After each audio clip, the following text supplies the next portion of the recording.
Let me tell you a little story about, we're going to go into a lot of different things, guys. I want you guys to think of some questions. But we're going to break these 2 segments. We got like an half 2 hours, something like that. Someone's going to cue me, but we're going to go like half and half. Whatever you guys want me to do. You want me to come here and dance for 4 hours, I'll do that. But I want to hear your questions and really get into your mindsets and whatever your things are. I'm talking to you guys about what I think is the most valuable asset in the world, is this mindset we got. That's all that matters. Without that, I might give you, I don't know how many examples in my life where I failed because I wasn't mentally right. Physically, no one could touch me on a stat book. I wasn't right mentally, man. So it didn't even matter. And that asset, I love about the gym. Because in the gym, we really get to hone in on it. You know, in the gym is where non-subjective. Everyone knows what that word means, non-subjective. No one can give it to you or take it away. The world we live in, the corporate world, you know, your career is very subjective. Best doesn't always finish first. But in the gym, hard work finishes first. Non-subjective. What you put in is what you get out. The more you put in, the more you get out. And as you go there, you start to build these things called character blocks. These things called integrity, honor, due diligence, sacrifice, work ethic, sweat equity. What are those things? They're tested, tried and true, perishable items. You can't go buy them at Walmart, you know. No one can give it to you, but every motherfucker can earn them if they want them. And if you earn them, they will stand and weather the test of time of all theories of life and remain true as weapons you can use to fight back adversities in life. We learn them in the gym. And as we train them and practice them, like getting up at 5:30 in the morning, staying true to our module, not going out on Saturday night because we have work to do. We put our name to something, we have to see it through. Our words count for something. They're not hollow. We back the fuckers up with action. That's who we are. So we do this. Everyone else is partying. Greg, come party with us, man. Come on out. What's up with the gym, man? What's up with the gym? Meathead, what are you doing, man? I give you your names and everything else. Yeah, okay, I remember that. Check. I got that noted. Got that noted. Phil, yeah, I got that noted. Okay. So you keep on doing your thing. Month passes, 2 months pass. You start looking in the mirror, and you're like, damn, look at that. Your neighbor comes up to you. Oh, you're looking big, or you lost some weight, or this or that. And you heard the neighbor loud and clear, but you're like, I'm sorry, what you said? Because you want to hear it again.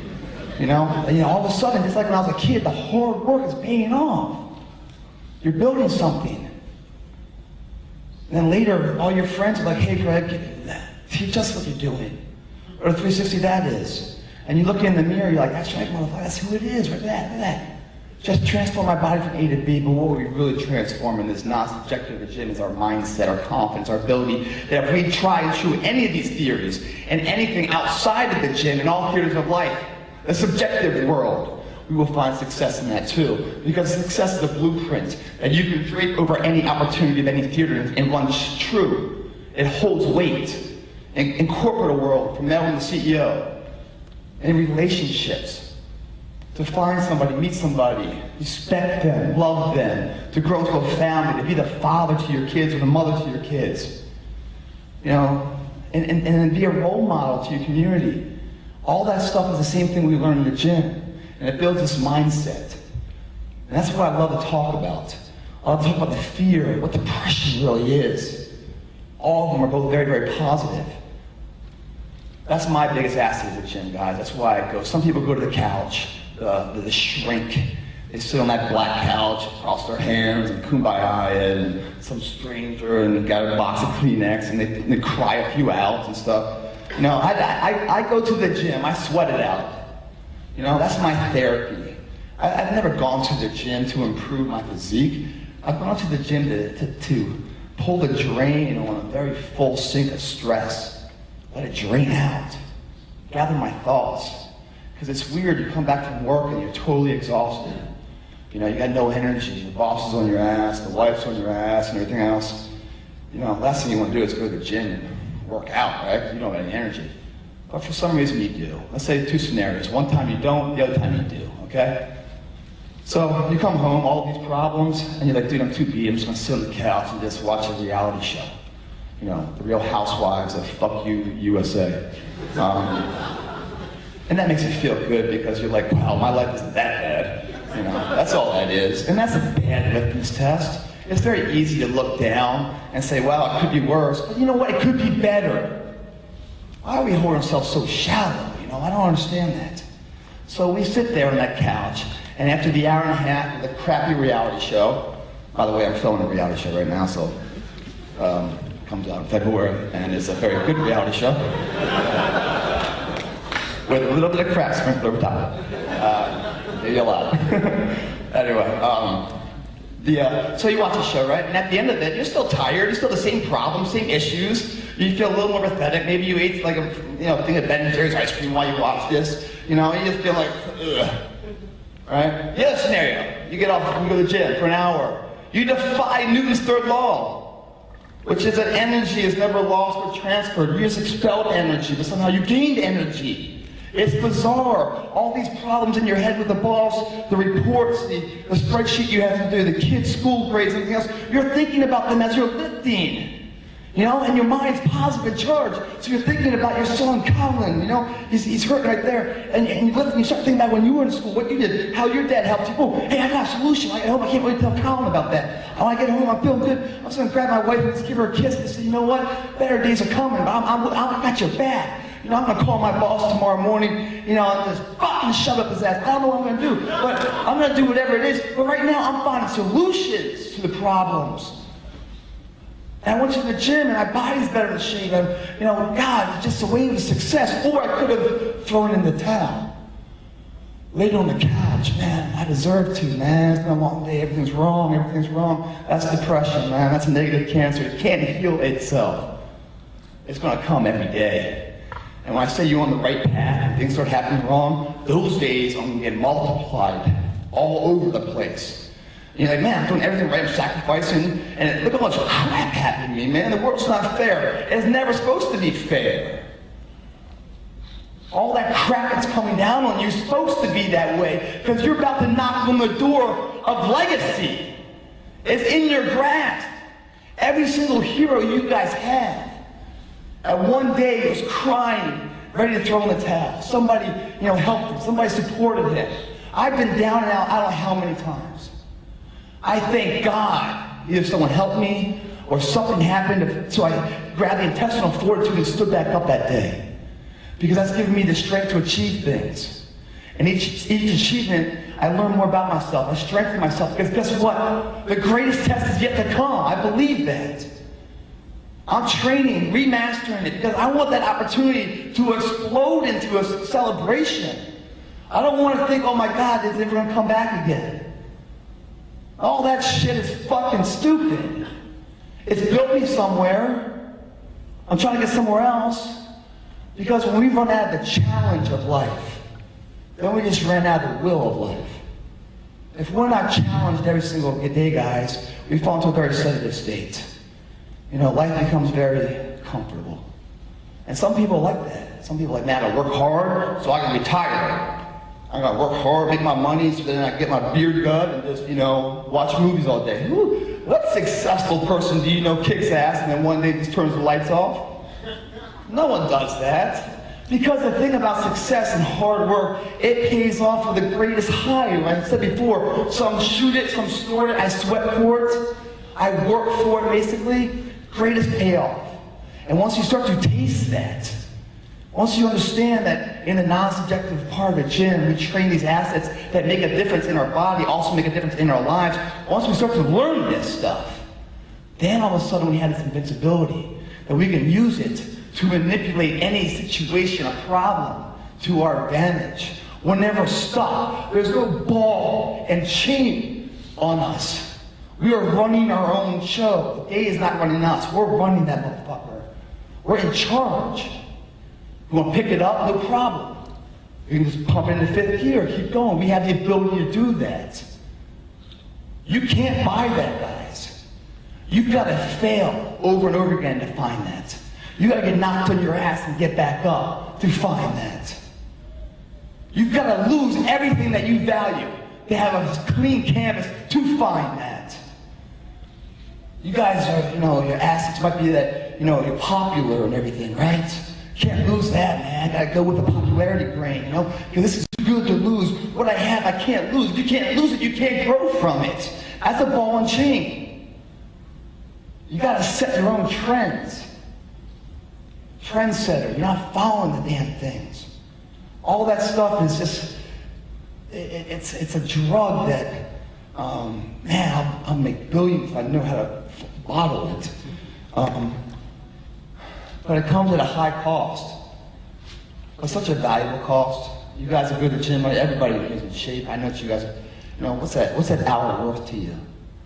What else can you do in an hour a day? What else can you do that provides so much return of investment? What else? Not only to yourself, the camaraderie of your training partner, other people associating around, positive go-getters. I always say champions that come in pairs of two because they battle themselves to perfection. You start to surround yourself with people of the same mindset, going places. You're supporting them, they're supporting you. Together, you're stronger than any individual could ever be. The world is yours. By the way, you don't get to live here forever. You're a blink of an eye here. Death's on its way. Are you going to be ready for that? Because last I looked, guys, death is the only thing you get to do once. The only thing you get to do once. Are you going to do it right?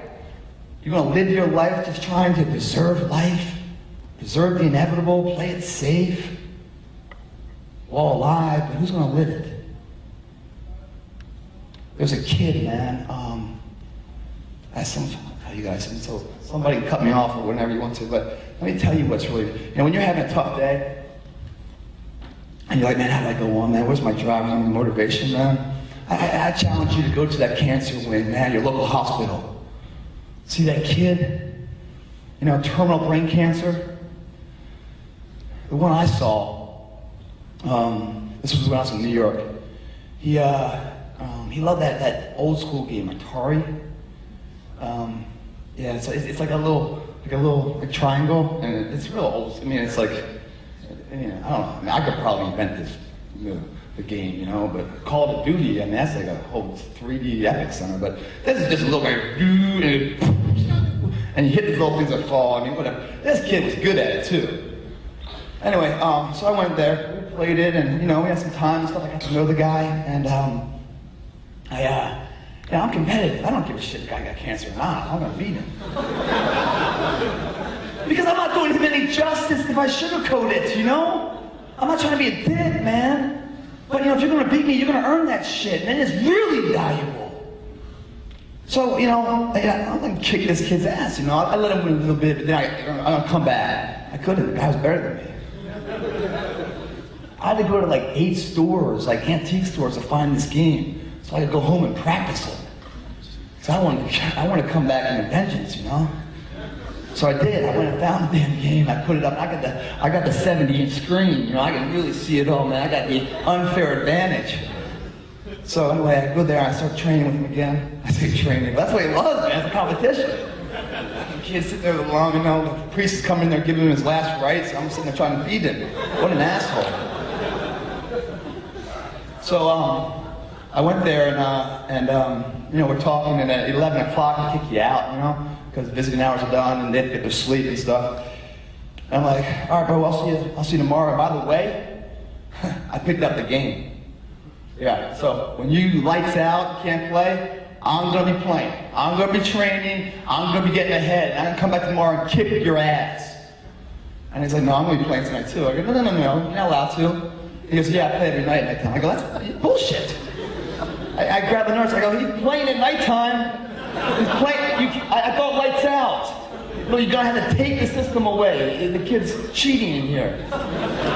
No, the kid's dying in there. What a dick. He goes, no, Greg, I play in my head. I go, what's that mean? He goes, I shoot the...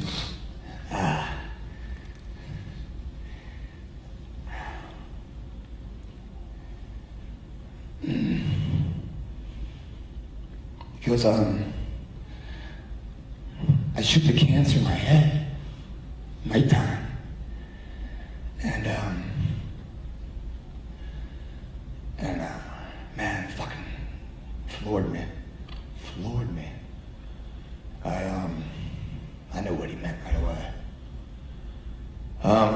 lived in New York, was that 12 years ago? He had 6 months to live. He just turned 22. Don't tell me the mind isn't the strongest muscle we got. There's nothing medicine can do. I was in there when the priest read his last rites. He would never see his teenage years. Motherfucker out the bars drinking, picking up women right now. All because of a turd. Asteroids. I learned so much from people that are so much better than me. He's one of them. You know, people like, hey man, you know, congratulations, you've done good, you've done good. I'm like, I'm just a shell of so many people better than me. From my parents, my sister, my competition, my enemies, my coaches, teachers, all these people that gave a shit about me for moments, that challenged me. And, you know, when I was down, you know, there's people that lend a hand to get me back up. I try to pay it forward. And that's a good life, man. You know, fly back to LA on Monday. If that plane goes down, everyone's freaking out. I'll be the only guy being like, it's all good. It's cool. I appreciate the time I was given. The best I could. Time I had. Ability to do it. I don't know how much more time I got. So, I try to live on something that, and I can't take any of it with me. I really can't. You know, maybe I can, I can take the memories, but the possessions, the houses, all this egotistical shit we all go to school for and we're trained for. Get the big car, get the Ferrari, drive around top down, so our dick's only this big and doesn't work so well, so we need a car to make up for that. We can't take any of that, guys. Don't think I don't take that moment in the hospital. I'll give you one more moment. This is when I was in high school.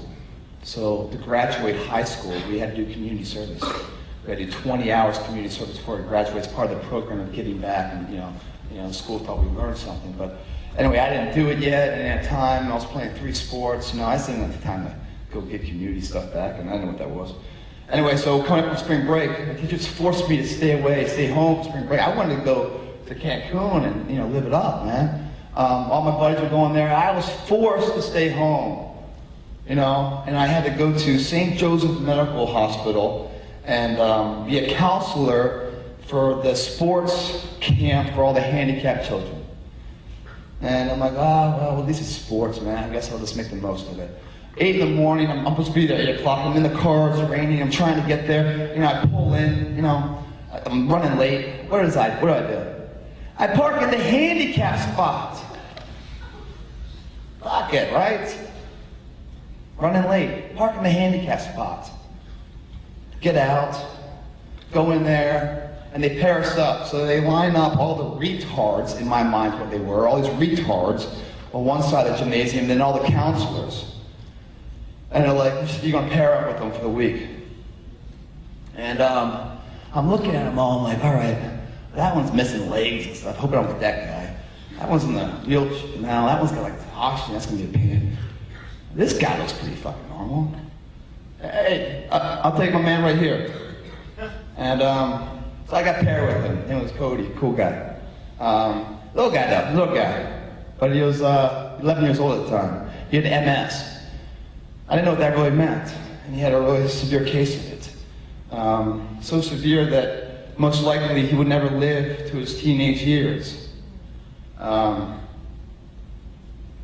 got a week with him.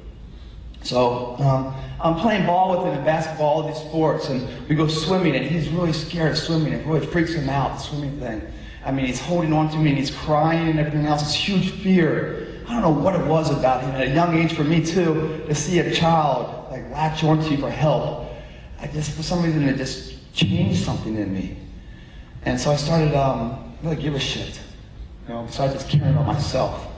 And I asked his parents when they came to pick him up at 4 o'clock, I go, hey, what's he got? And, trying to learn something. I went home that night and researched it. I saw the severity of how bad this was. The next day, I got there an hour early, did not park in the handicap spot. Stayed with him, asked his parents if I could take him out afterwards. I returned him home, I took him bass fishing. at the local pond, setting the, the worm and seeing him, that joy of catching his first fish. And, I just sat there and I just memorized on how much this guy had no point. He wasn't angry with the world. He didn't have any regret. He wasn't sorry for himself. I mean, he was just living in the moment. I mean, it was so beautiful. And then I took him golfing. We played air hockey. We did all these things. We went on the super, super slow soft pitch. He struck out every time, man. But he swung. He laughed. So as the week was closing out, they had the Olympics, Special Olympics there, and everyone competes and everything else.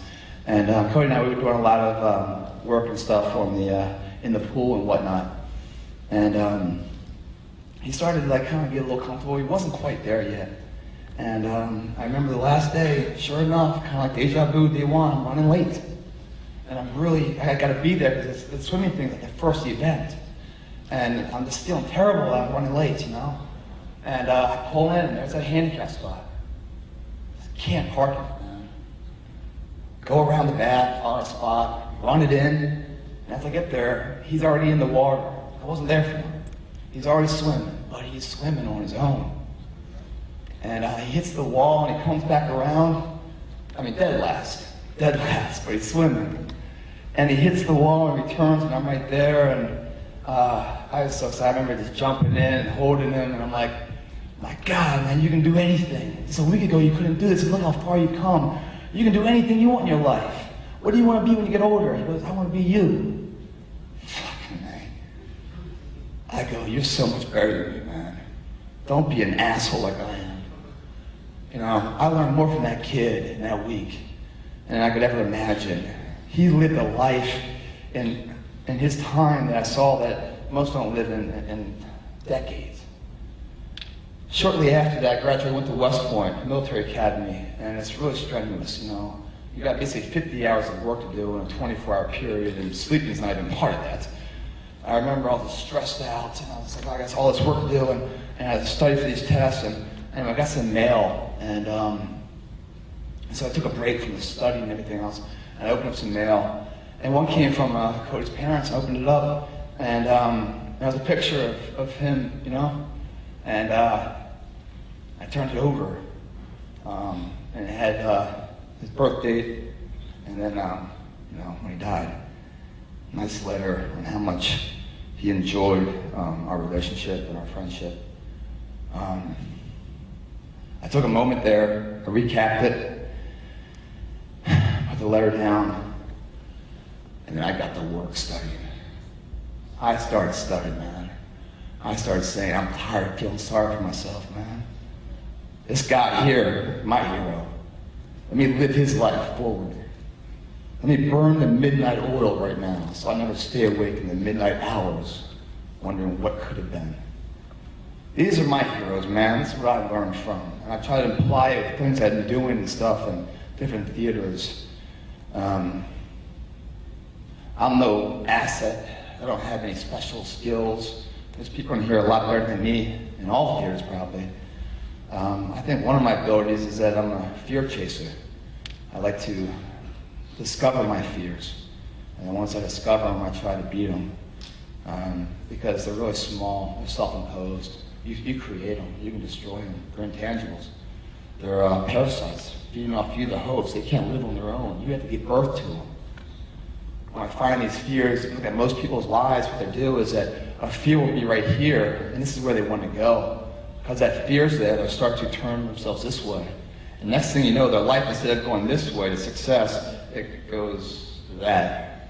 Because they're running from the fear their whole entire life, instead of facing that fear. If you face that fear, right behind that fear, it feels the person you always want to be. Back to Newton's law, energy is never lost but transferred. That fear is a negative energy source. How does it live? It feeds off your confidence. So the stronger it gets, the weaker your confidence gets, the balance scale. To a point you can go into a self-paralysis state that you don't even know your own name, you don't even know how to walk. You can get that bad, suicidal bad, end your life bad. That's how bad it can get. The thing about fear is that it's never strong at first. When it enters your body, that's when it's at its weakest state. It's the easiest way to kill it. There's a story some of you guys might know on the website, but I like to do some crazy things. Like, it's not like I'm a adrenaline junkie or something else, but I like skydiving and bungee jumping. I like the thrill of things. And it's not that I'm trying to kill myself or throw caution to the wind. I trained skydiving for years. So when I'm jumping out, I'm proficient. I know how to do emergency procedures. I know how to do this stuff. I'm not, there's no guesswork, man. It's a trained philosophy to it. I've had all kind of malfunctions when my chute didn't open before. What do? Emergency procedures, deploy reserve, cut your main away. Still walking, still going for it, bungee jumping the same way. Everyone thinks it's cool though. There's one chick, I won't say her name, she wanted to go bungee jumping with us. She's a little cocky fuck too. She always talking a lot, you know. She's a good looking girl, but just the jaw jabbing, she's all confidence. Anyone that talks the game usually doesn't have the game. Kind of like success. If you have to talk about success, it probably isn't worth talking about. It should speak for itself in a true state. So these people that have this loud mouth, it's really just trying to impress you to fill the void of what they're really lacking, so to speak. So anyway, we wanted to go bungee jumping. She's like, I'm going to go with you. I'm like, cool, let's go. So we go up to the place.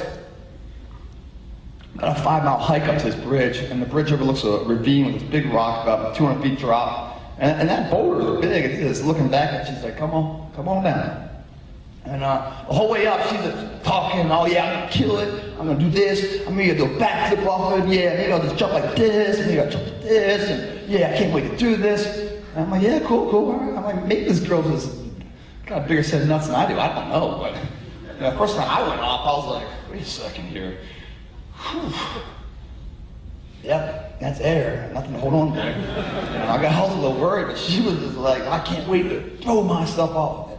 So we go up to the bridge, and so she walks up there, and then it's that moment you gotta go over to the edge, you know? And that's where, like, you get to see the truth of life. So she walks over the edge like this, and she looks over, and like, all of a sudden, she starts to hold on, man. She gets real freaked out, and she like comes down, man. She comes down to like that fetal position, and she starts like crawling back like this. She's breathing heavy. I'm like, you doing okay? You doing okay? Yeah. All good. Yeah, just, catch my breath, the hike was pretty intense. I'm like, how about that, everything look okay on the other side? Oh yeah, good. All right, cool, well, I'll go first, and then, when you're ready, you'll go. So we jump a few times and stuff, and it's her time. So, she's kind of caught in the middle here. Because she said she's going to do it. And all of a sudden, time to do it, she doesn't want to do it. She wants to back out any way she can. But she's got an ego. She's got a pride. She's got a name on the line. What am I going to do? I wish no one was around. I wish I didn't say I was going to do this. Because then I could be out of here. That's why it's so important when you guys come up with a goal, that you tell the world your goal. Keeps you honest. Keeps you accountable to it. You can't just back out when things get tough because your name's on the line. Pushes you through it. Now she's forced to do this. Or not. You can always stop. You can always quit. It's always another day maybe. But maybe this is the opportunity marching by saying, join us or not. Who knows who's going to come again? So she straps on the bungee and everything else. Puts her foot over top the railing, And on the other side of the railing, about a half-inch piece of metal, that's all it is. And it's that 200 feet from the bridge. And I remember she said she's going to launch off this thing. She's going to go like this and do all this. And yeah, she ain't doing much right now. She's holding onto that bridge like it's grandma. I mean, she's got the death grip on it. And I'm sitting over here, I'm like, I'll talk. And I thought she was really cute too. I mean, I was kind of into her, man. I was like, man, this might be Mrs. Plitt. And all this talk and look at this no walk. She just turned ugly real fast on me. Because that's a shell person. She's never tested the inside of the poor person. Not until today. It's now true colors. Everyone can talk the game, But who's going to walk it? When it's time to walk, some people are running. So anyway, she's sitting there all just locked on like a master lock, you know. You need a 10-digit code to unlock that thing, and she ain't gonna give it up. So the instructors are trying to talk to her. They've seen this a lot. They're masters at this. You know, they're like, all right, we're trying to get some confidence. They're gonna talk her out of it. Other people have done this. Don't worry, nothing to fear. We'd never have an accident. 20-some years. Da, da, da. So she goes stand up a little bit. I mean, she's just. I mean, it's like a workout, man. I mean, she's shaking so much. She burned 1,000 calories a minute here. I mean, she just, you know, I just see the weight is dropping off. She has fear in her eyes, and the instructor's like, all right, in 5, 4, 3, 2, 1, go. Get everybody pumped up, go. Fuck no, man. She just locks back on, man. She can't go. Instructor, to the point the instructors give up. Like, all right, come on back over. And she's like, oh, thank you so much. Thank you so much. Thank you for what? Thank you for robbing herself of what it could be. Because now, guess what? That fear exists. Right then, at that stage, was the weakest point it ever would be. And she just came back over and allowed it to live. Her confidence, all that talk started to drop down because it started to gain strength. Don't think her next endeavor in her future, she might not talk so much about it. Maybe she doesn't even sign up for it because in her heart of hearts, she's still thinking about that. She doesn't want to go through the embarrassment of that. Don't tell me that this little thing she's thinking that from pulling her over doesn't rob her of being the woman she knew she'd always be. Now all of a sudden, instead of looking to be, legendary status, she's thinking second place is suitable. And she's thanking him for this. I'm sitting back here, I'm like, oh, fuck that. I come running, man. I come back up here and go, deck that bitch right off the bridge.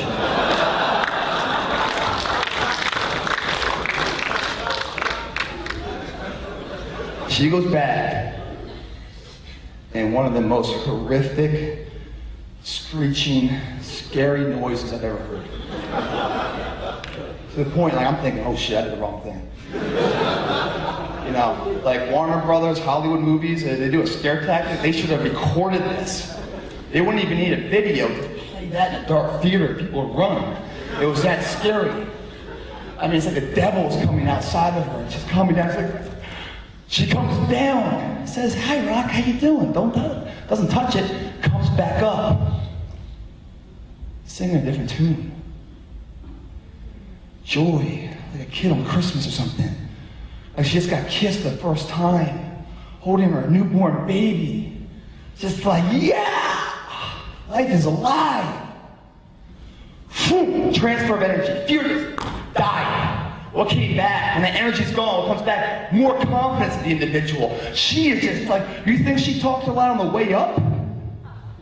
That 5-mile hike, I need earplugs for. I'm like, God damn, this girl just keeps on talking. She's like, I'm gonna do this next. I think I might write a book now. I'm like, oh, God. You know what I mean? What would have happened if she didn't go? Would she write a book? Probably not. What would have happened? There's an opportunity, there's a choice right there to do. She just saw a bunch of people jump. They can hold it for 5,000 pounds. But she ain't that fat, right? What is the thing? She's not gonna die. She's not even gonna injure herself. The only way she can get injured is by not committing to it. Hesitation. Because hesitation on the bridge, if you do a half-ass launch, you can come down and hit your head on the thing. You could injure yourself that way. It's like the running back going to the hole, hesitating. Or you're going to fire off. Go after your fear. I don't know. But otherwise, the only way she gets injured is in her spirit, her code of conduct, her mission statement of who she is, and her future endeavors that are being robbed right now. That's the only way she really gets injured. But she wouldn't do it, Fear, self-paralysis, in her head creates it. Speaking of scary movies, I don't watch them, by the way. I hate them. I'm like a little pussy, man. I just don't like them. Because, I stay up late at night working, man. I burn the midnight oil a lot. And I got a yard and dogs, and I got these bushes and shit, and I'll be working on the computer editing something, right? And I'll hear something, and I'll look outside, and I know it's just a bush or a tree, but I'll see something in it. I saw a few, this one girl I was dating, I went to a few horror flicks, and it just scares the shit out of me. There was one night, man, laying in bed, and I heard this like squeaky noise. It was coming from like the second floor of my house, and you heard this like someone's walking. My dogs even hear it, and they go, I'm like, come on, the pit bulls. I'm like, get the fucking protect, man. What are you doing? Earn your keep here. Ain't no free ride. Get the fuck. This is your time, man. Be the champion. Go get them. Go. I'm like, I grab a ball. I'm like, go get it. Fetch. There you go. Knows I'm tired. Thanks. All right. I didn't know what it was, man. It was probably in my head, but I didn't know. I ran and grabbed my gun. I walked out butt-ass naked in my house. I'm looking at, I hear it, 3:30 in the morning. I hear it. I think it's somebody walking. I go, fuck that. I go, 3 rounds, middle of the night, through it, right through my house, through the roof and everything else. I go upstairs, ain't nothing up there. What did I do the next day? Repaired holes. All because I went to a horror flick. I don't need that stuff. And then I paid $10 for that too? No, I won't do that. But what is that, man? That fear didn't exist.